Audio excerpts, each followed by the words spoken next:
Na niebie obłoki, po wsiach pełno bzu. A ty co? Nie znasz tego? Nie. A, bo ty Hiszpaniec. Tak. No ładnie się chłopaki bawicie, ale o 8 rano to już chyba nie wypada. Ada, to nie wypada. Pani sierżant, no przecież my do domu wracamy. O, domu. No, mieliśmy taką maluczką uroczystość, jeszcze nie. Aha, całodobową chyba. No, czasem i taka się... Ale co ja poradzę, że mnie przyjaciel, druh, Mateo, Espanioles, Imenda, Garcia odwiedził. No, świętować trzeba. Buenos dias, señorita. Tak, no, Buenos Aires. Przepraszam, możecie tę przyjaźń polsko-hiszpańską jakoś inaczej wykorzystać? Jak ona powiedziała? No bo ja wiem, że to ona geszbrechem do domu. Do domu. Do domu. Do domu. Do domu. Do domu. Nie zdążyłam nawet napić się kawy, bo zadzwonił komisarz Lubecki i kazał przyjechać do zabezpieczenia miejsca zbrodni. Ofiarą okazał się bezdomny, którego ktoś w nocy bestialsko zamordował pod mostem.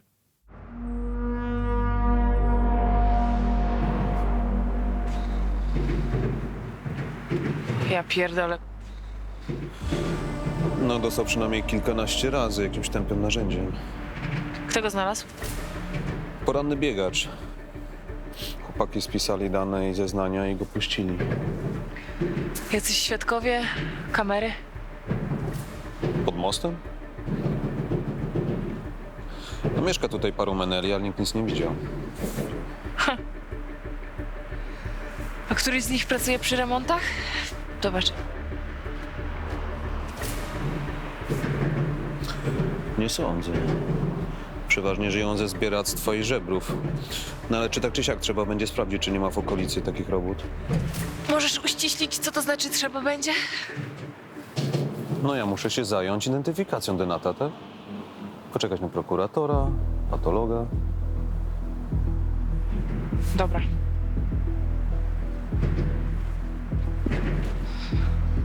Dzięki.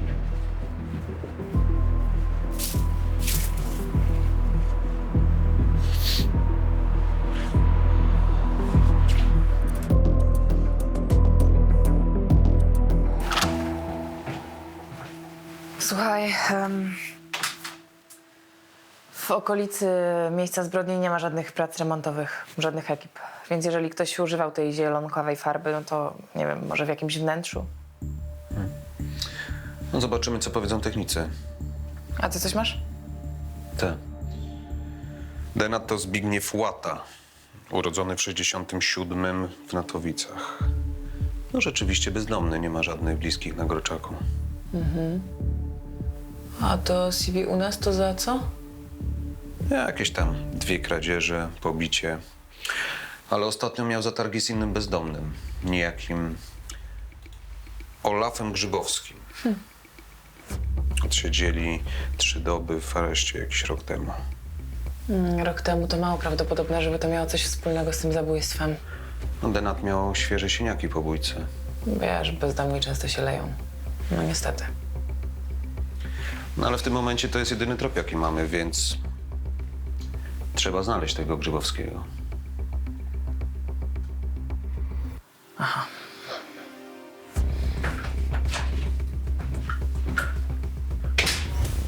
Dzielnicowa to jest idealny chłopiec na posyłki, bo zna rewir jak mało kto. Tylko że powoli zaczynało mnie irytować to, że komisarz Lubecki za każdym razem się mną wyręczał.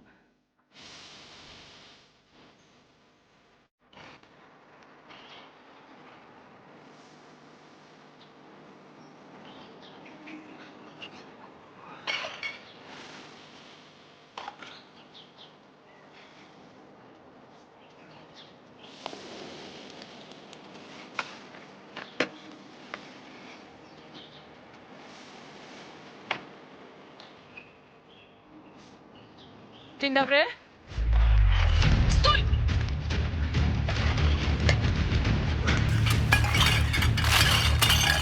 Co pani robi? Butelki mi pani potłucze. A po co uciekasz, co? Przecież widzisz, że jestem z policji. Bo ja wiem, co się stało, a ja chcę mieć święty spokój. Ja śniadania nie jadłem od tygodnia. A co się niby stało? No, zaciukali łatę. Zaciukali? Czy ty zaciukałeś? Co? Pani władzo! A skąd niby te siniaki? To limo i przede wszystkim ta farba. Wiesz, że taka farba była na miejscu zbrodni? Ale ja... Rozmawiamy na komisariacie. Nie. Już. Ręce.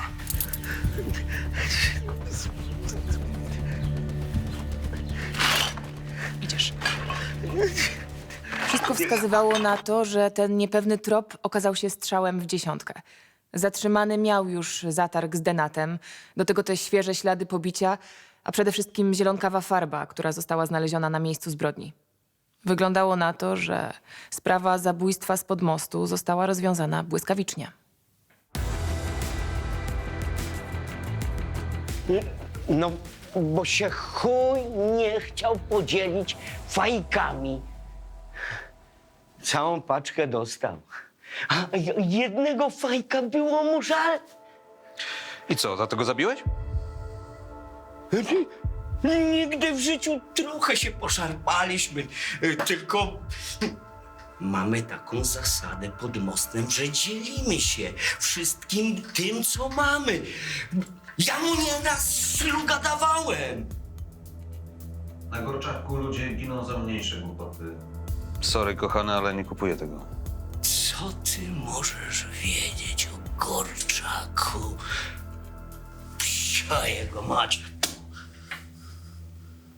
A tą farbę na ubraniu to skąd masz? Nie mam pojęcia, też spałem pod mostem. Może ten morderca mnie mijał i... A ty tak spałeś, że nie słyszałeś, jak robią kotlet siekany swojego kumpla, tak? Zaraz. Chyba coś wiem. Od tygodnia nachodził łatę taki gówniarz. Kto? Dresiarz, gnojek z liceum. Daniel się nazywał chyba. Nachodził go i co? Dokuczał łacie. Twierdził, że Zbychu wiesi mu jakąś kasę, ale za co? Nie mam pojęcia. Aha. I co, i że niby ten gówniarz zabił go? Bankowo. Przecież on tylko dorabia na jakiejś tam budowie.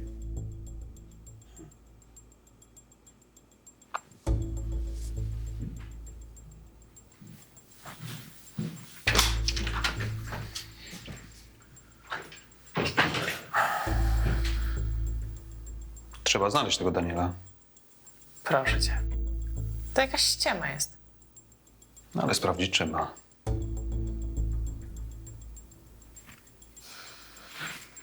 Ani przez sekundę nie wierzyłam w istnienie tego małolata. Wyglądało to jak wymyślona na poczekaniu bajeczka. A jednak okazało się, że to prawda.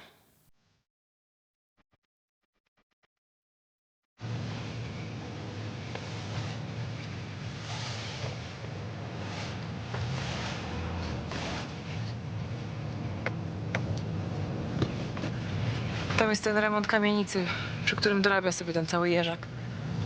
No ile on ma lat? 17? No. On nie powinien być w szkole zamiast w pracy? O, to chyba on. No, wygląd i wiek się zgadza. Daniel Jeżak? Ty, kurwa.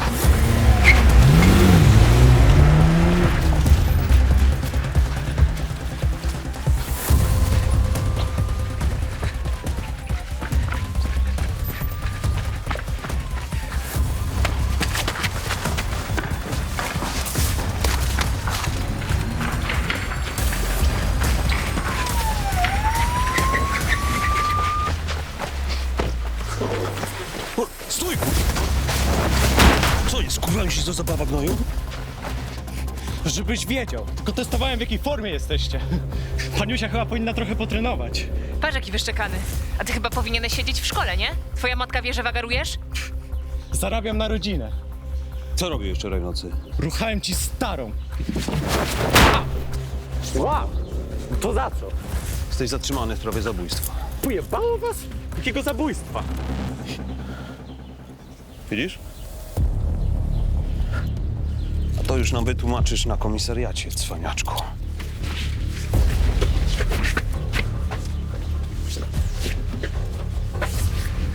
Ślady farby na ubraniach Daniela Jerzaka były innego koloru niż te z miejsca zbrodni.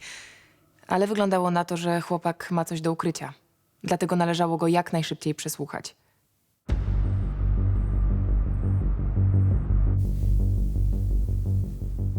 A ta krew to czyja? Moja. Pewnie się skaleczyłem, jak mną szarpałeś. Wiecie, że możecie mieć przejebane za pobicie nieletniego? Proszę cię. Kto ci w to uwierzy?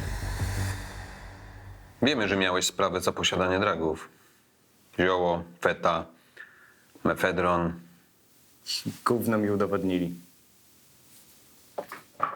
A to? Z tego się już nie wymigasz. To łata! No łata. Czyli jednak się znacie. No to on. Kurwa, on nie żyje? No przecież jesteś zatrzymany za zabójstwo. I nie udawaj, że cię to obchodzi. Ale co mu się stało? Podobno za sobą nie przepadaliście. Nachodziłeś go od kilku dni. Nachodziłem, bo łata mi ukradł kasę na piwo. Ale przecież bym go za to nie zabił. A znowu przypominać, że to Gorczak? My się lubiliśmy, dobra? Widywaliśmy się często. Czasem zagadaliśmy. Łata kupował mi piwo, bo mi nie zawsze chcieli sprzedać. To był spoko gość. Okazało się, że Daniel Jerzak ma silne alibi. W nocy pił z kumplami na domówce. Tam też wdał się w bójkę, stąd zaschnięta krew na jego ręce. Niestety nic innego na niego nie mieliśmy, dlatego musieliśmy go puścić do domu. Dobrze, czyli zaczynamy od początku, tak? A może ten bezdomny, jak mu tam, ten Olaf Grzybowski? No tak, no ale co? Dał nam trop na młodego po to, żeby odsunąć podejrzenia od siebie? No nie ma alibi. Spędził całą noc pod mostem. Posiedzi na dołku, to może zacznie gadać. Nic więcej nie mamy? Mundurowi cały czas szukają narzędzia zbrodni. Prawdopodobnie jest to młotek. Tak przynajmniej wstępnie zaopiniował patolog. A technicy? Nie znaleźli żadnych nowych śladów? Znaleźli odciski palców, butów, ślady DNA. Jest tam tego tyle pod mostem, że przez 100 lat tego nie obrobią. Okej, czyli zostaje nam ta zielonkawa farba. Jak na razie to nasz jedyny poważniejszy punkt zaczepienia. Nie wiem, czy to ma znaczenie. Te ślady farby na ubraniu Denaty mogły być od wielu dni. Ale... Dobra, sprawdzę to.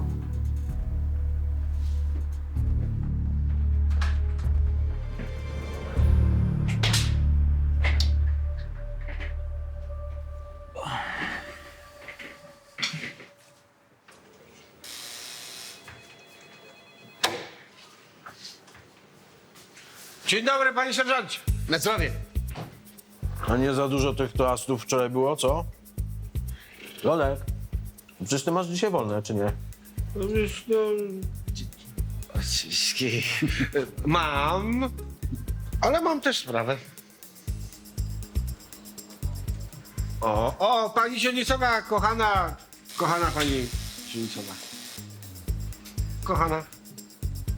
A ty, Lolek, jeszcze nie wytrzeźwiałeś? Hermosa, señora policía. Cicho.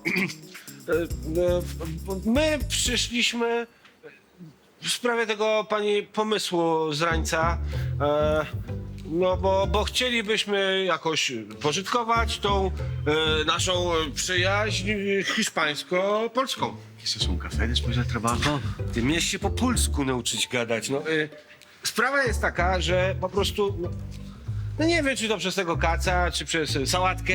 Przez sałatkę. I cycki. Sałatkę. My takie zaćmienie mamy i bylibyśmy wdzięcni, jakby pani Dzieńcowa nam przypomniała, co to było takie. Dobrze, dobrze. To ja tylko lecę po kurtkę i spadamy. No i super. Isso, tá? No nie.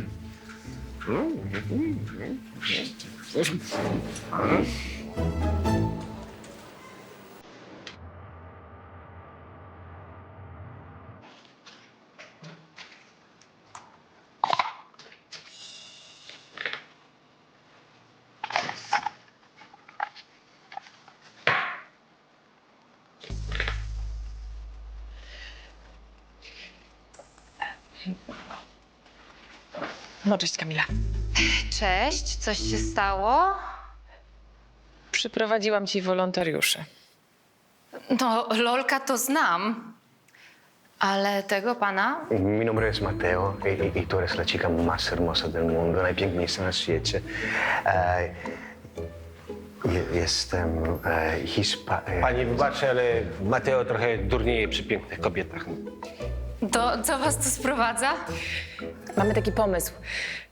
Co ty na to, żeby zabrać dzieciaczki z Gorczaka na wakacje do Hiszpanii? Co? Ale jak to? Kto za to zapłaci? Zaraz ci wyjaśnimy.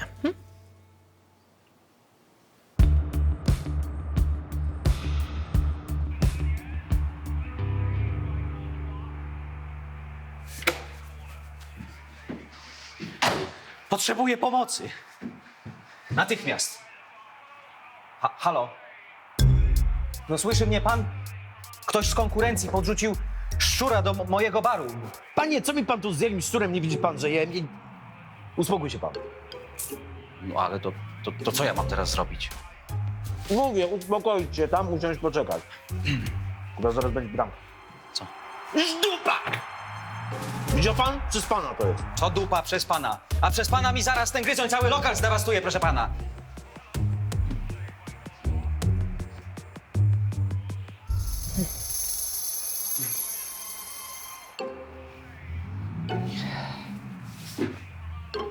Miałam dosłownie 15 minut do zakończenia służby i ostatnią rzeczą, na jaką miałam ochotę, to kolejna sprawa do załatwienia. Ale zrobiło mi się żal tego faceta. Gdybym zostawiła go na pastwę dyżurnego, to czekałby tu pewnie do rana.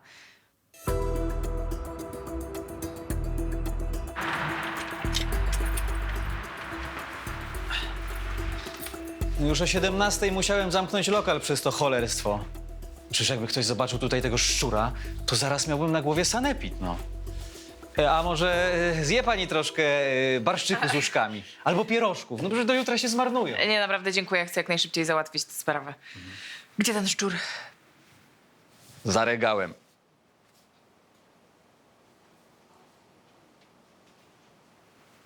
Nie ma. No ale to znaczy, no był tutaj ostatnio. No pewnie się gdzieś schował, skubany. Gdzie żeś wlazł, sierściuchu? To ona. Halo, to ty mi podrzucasz te szczury? Przyznaj się. Puszczaj mnie, pan Wszystko ty!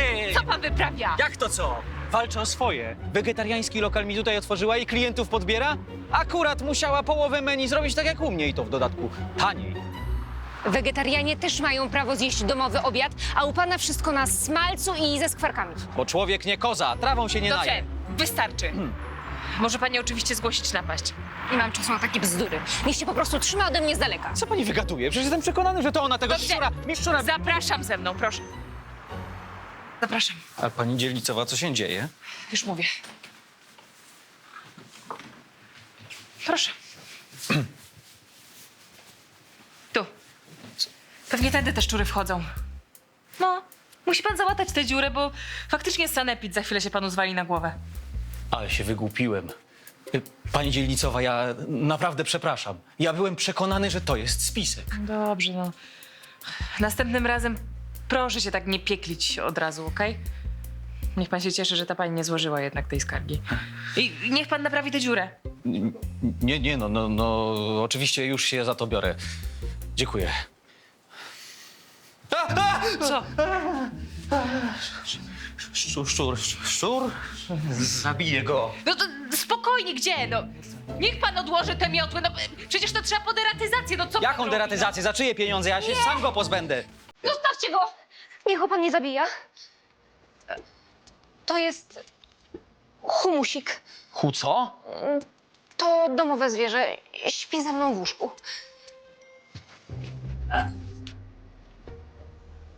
Ja przepraszam, musiał mi uciec. To się więcej nie powtórzy.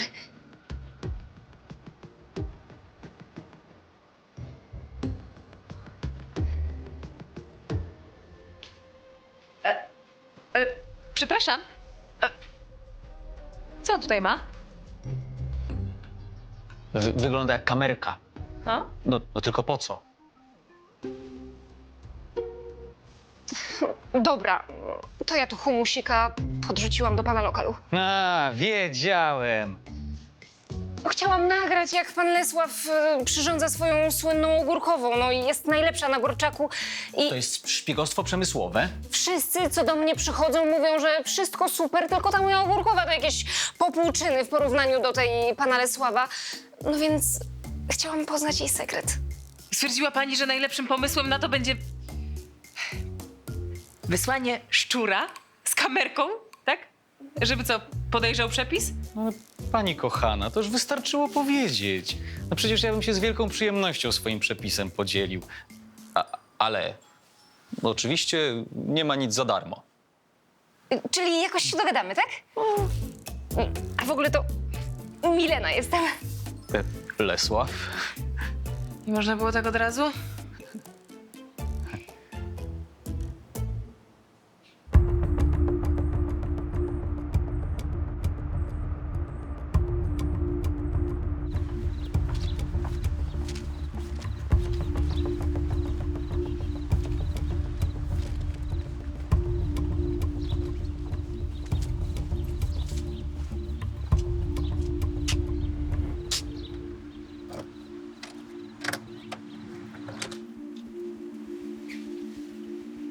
Tato! Tato! Tato! Tato, przywiozłam ci zakupy.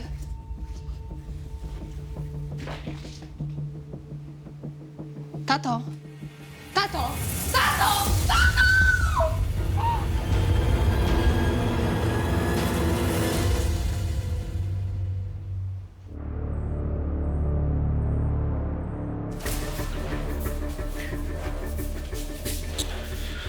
No wygląda jak ofiara tego samego mordercy. Trochę się chyba rozbrykał gość. Na razie to trudno stwierdzić, czy te sprawy są ze sobą powiązane. No zatłuczony tępym narzędziem. Prawdopodobnie młotkiem. Zabójstwo też było popełnione w nocy. No i zobacz to.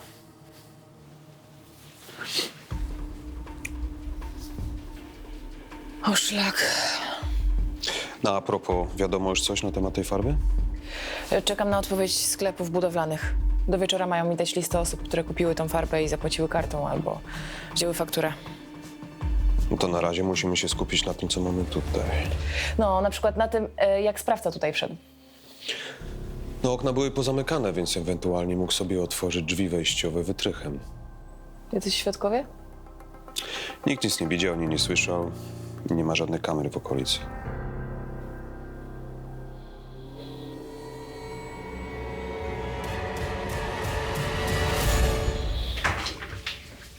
Córka Czerwińskiego zasłabła. Cholera.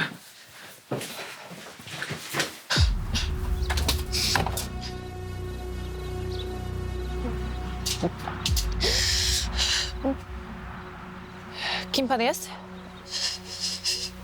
Mężem Natalii. Pracowałem w domu. Dowiedziałem się, co się stało i od razu tu przyjechałem. Może trzeba wezwać pogotowie. Nie, już mi lepiej. Po prostu nie mogę uwierzyć w to, co się stało. Tato, dlaczego? Podejrzewacie kogoś? Nie. Nie mam pojęcia, kto mógłby to zrobić. A może pana teść miał jakieś kłopoty? Długi albo wrogów? W sumie ostatnio skarżył się, że ktoś obserwował dom, jakiś facet. Jaki facet? Coś więcej o nim mówił, jak wyglądał? No taki koło 40. Ojciec mówił, że skądś go kojarzy, ale nie wiedział skąd. Na łóżku pana teścia znaleźliśmy ślady zielonkawej farby. Coś to panu mówi? Nie, nic. A powinno? Ciało Przemysława Czerwińskiego zostało zabrane na sekcję zwłok. Coś mi nie pasowało w zachowaniu zięcia Denata.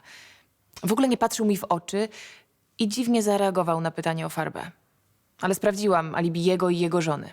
Byli czyści. Dzisiaj sam? Gdzie twój amigo? No piści na tę hiszpańską imprezę, te swoje, te tapetos cholerne. Tapasy chyba. No jeden pies, znaczy jedna cholera, no. No dobrze, no czyli koniec z tym piciem, tak? Dobrze dla wątroby. Ale jakim piciem? Co piciem się pani czepiła? To jest zacieśnianie więźni polsko-hiszpańskiej, no. Zresztą in vino veritas, no nie? No tak, tylko że wy nie wino tam degustujecie, nie? Się pani dzielnicowa tych procentów czepiła jak rzep się go ogona, no. Przecież ja to się przy tym hiszpańskiego uczę. O, człowiek się rozwija na stare lata. Chociaż tyle. Zresztą powiem pani, że no mnie to ten Mateo trochę mojego brata przypomina. Grześ mu było na imię. Jak to było? On też taki czerniawy był. Po matce, no rozumie pani, ciemny. Ja to wykapany ojciec, no od razu widać. No myśmy razem to wszędzie byli, no jak takie ananaski, no nierozłączni.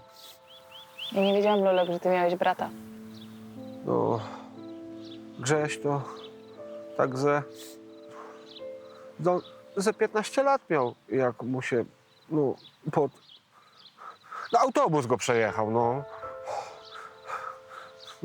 Ja o tym nie mówiłem, bo mnie serce pęka, jak sobie o tym przypominam, ale... No pani dzielnicowa, no to było tak, że ten autobus jechał na mnie i Grześ skoczył. No mnie odepnął i no nie odskoczył, no. Przykro mi, Lolek. No.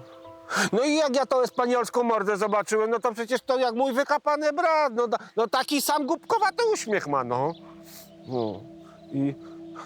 I mnie to by bardzo bym chciał, tak jakby się udało, żeby Mateo został tutaj u nas w Polsce i na Gorczaku.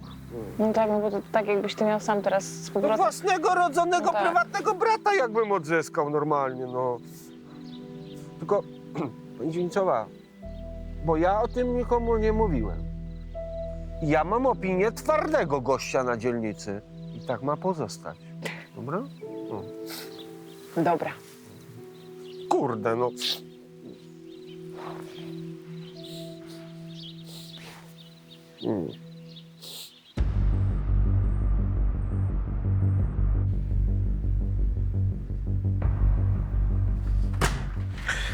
Jak, masz już coś? Sprawdzam kartoteki okolicznych włamywaczy, ale na razie nic. To chodź ze mną. Po co?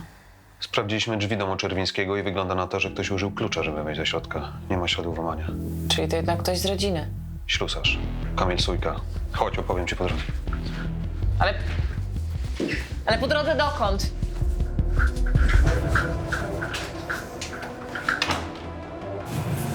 Umówiłem się z nim, udając klienta.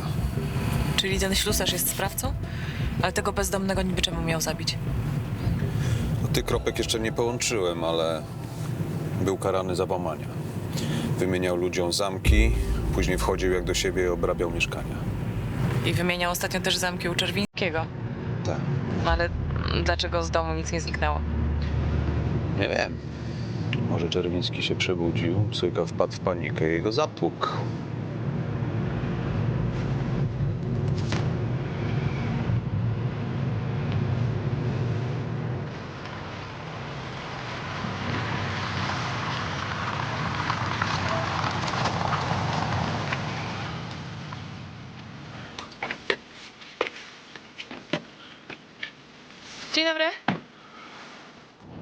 Dzień dobry.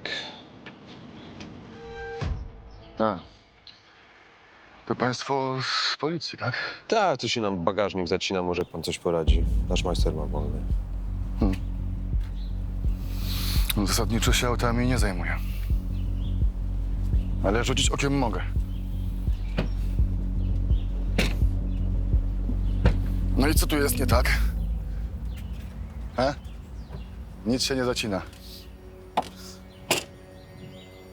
Na pewno chodzi tylko o bagażnik? No w sumie może chodzić o coś innego.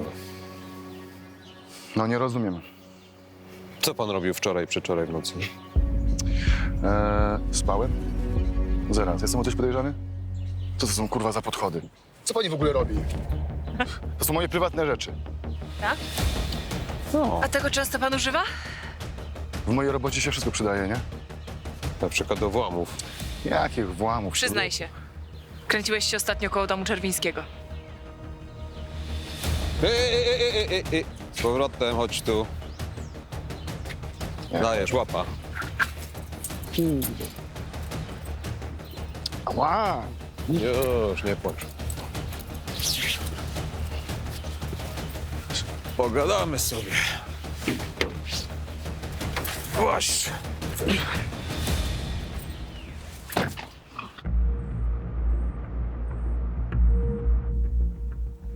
Nigdy nie widziałem żadnego Czerwińskiego na oczy. Przysięgam.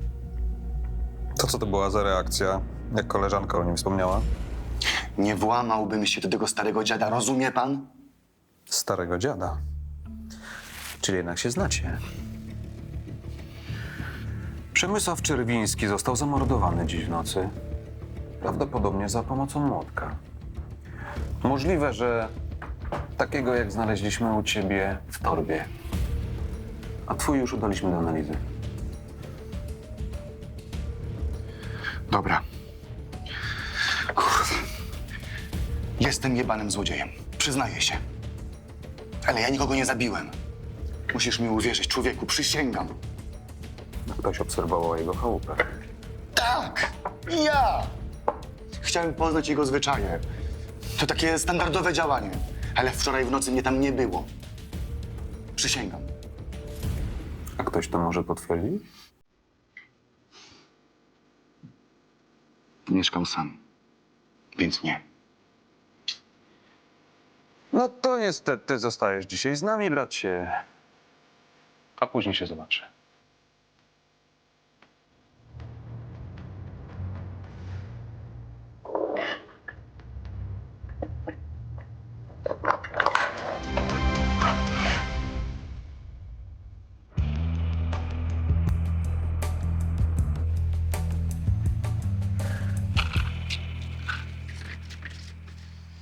Powiem ci, wiesz, Mateo, że to jednak prawda jest, że na tego kaca to najlepsza jest ciężka praca. Va a ser divertido. Dziękuję ci, Lolito. Tutaj się czuję jak w domu, u mamacita. Jezu, chłopaki. Jesteście niesamowici normalnie.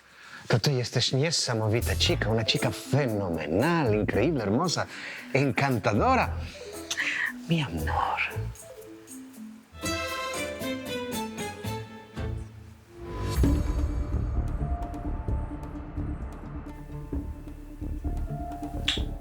Nie wiem, jakoś on mi tu po prostu nie pasuje. A co, jeżeli w labie nie znajdą śladów krwi na tym młotku? Może wymył dokładnie wybielaczem. No dobrze, no ale jak połączysz Sójkę z tą pierwszą ofiarą? Z tym bezdomnym, łatą, tak?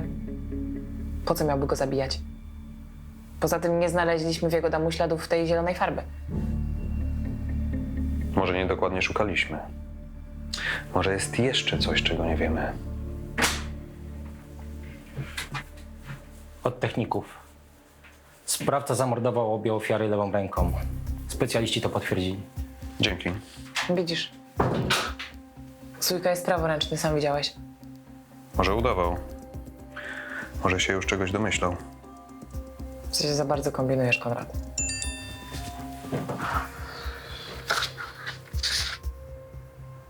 Co to masz? Dowód na to, że Sójka jest niewinny. Zobacz, to jest lista osób z tego sklepu budowlanego, osób, które kupiły tą farbę na fakturę. No nie ma go tu. No nie. Ale zobacz, kto jest. Sobczyk. Zięć i córka Czerwińskiego.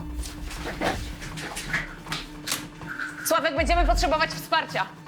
Było już późno, ale ta sprawa nie mogła czekać. Morderca zabijał zawsze w nocy. Istniało więc ryzyko, że tej nocy również zaatakuje. Pytanie tylko, czy jechaliśmy po Igora, czy po Natalię Sobczyk. A może po oboje?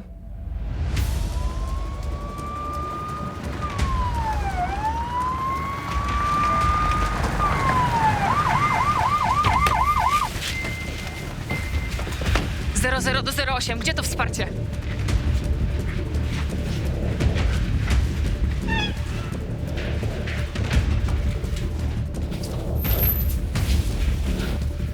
To tutaj.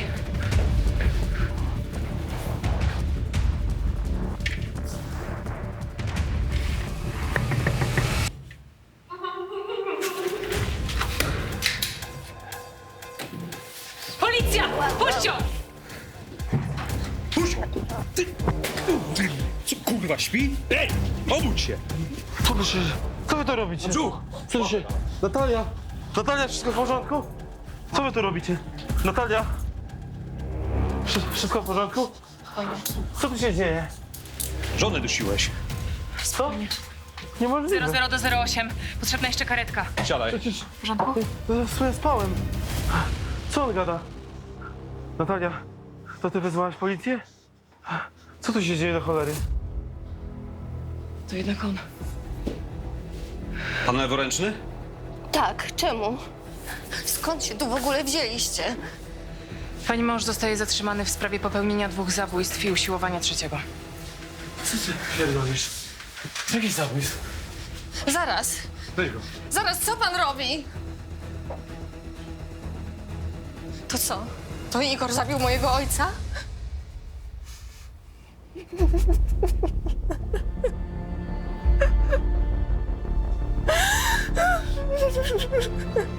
Z reguły czujemy ogromną satysfakcję, kiedy uda nam się ująć sprawców. Szczególnie w przypadku ciężkich przestępstw.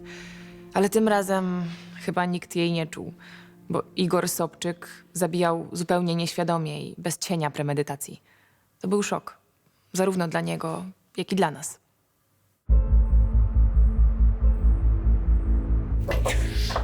Ja od 2 miesięcy nie wyszedłem z domu. Nawet na minutę. Tak. A wtedy po zabójstwie teścia, to kto to był? Twój sobowtór? No tak, ale to była naprawdę wyjątkowa sytuacja. Bo ja cierpię na fobię społeczną. Pracuję zdalnie. Wszystko robię zdalnie. Ja od lat nie wychodzę z domu, chyba że w nagłych wypadkach. Czyli nie przyznajesz się do tych zabójstw? Nie mogłem ich popełnić, kiedy spałem. To coś ci pokażę.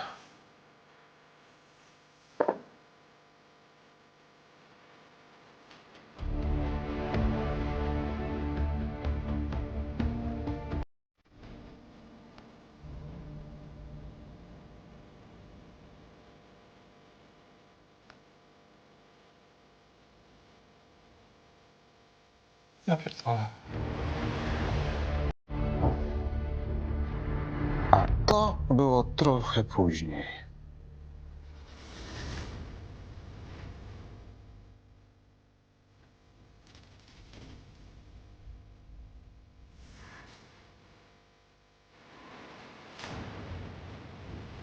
To ja. Ale ja nic z tego nie pamiętam. Aha. Czyli co? Mamy ci uwierzyć, że lunatykowałeś? Nie wiem. Chyba tak, ale... To jest chore. Dlaczego ja miałem ich zabić? No a co z tą farbą? Malowałeś ściany przez sen? Ja całe życie mieszkam na Groczaku. I od dziecka bałem się tu chodzić nocą po ulicach. Tu się zawsze dzieją złe rzeczy.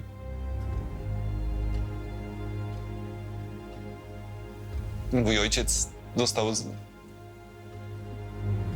zamordowany na ulicy. Przypadkowo.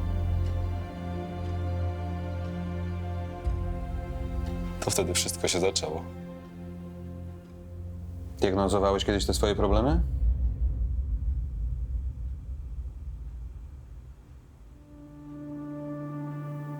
No tą twoją pierwszą ofiarę, tego bezdomnego, chyba też wybrałeś przypadkowo. No ale teścia to już raczej nie. Ale ja nic z tego nie pamiętam! Może jestem chory. Ja nie mogę iść do więzienia. Wcześniej miałeś takie epizody? Nie. Możecie spytać moją żonę. O, może. Co ze mną będzie? Ja naprawdę pójdę do więzienia.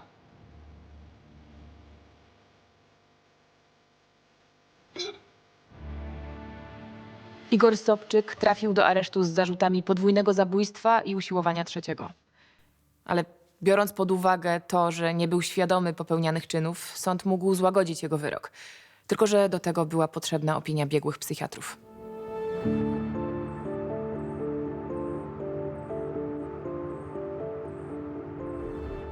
No widzisz. O, pani Dzielcowa idzie. Oj, seniorita Ada. Dziękuję. Ja tu zostaję. Tu jest mi casa. Serio? Serio? Ale dlaczego? Ten hiszpański Romeo to się zakochał, no. Pani Kamila całkowicie zawróciła mu w głowie. No, es hiszpańska fiesta lo mejor. On sobie wymyślił, że pani Zielnicowa to będzie matką chrzestną i jego dziecka z Kamilą. Tylko zapomniał, że najpierw musi być ślub. No nie? Baranie, ty... ¿Qué? No.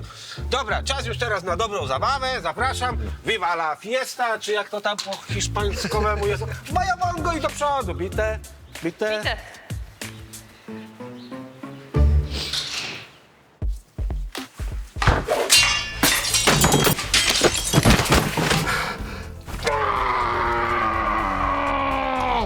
Kuj się. Dostaniesz 25 lat. Nie wyjdziesz stąd. Kurwa mać, co za złamas jebany! Ale panie Andrzeju, problem jest i to duży. Tak? A co takiego się stało? Królewne ci ukradli?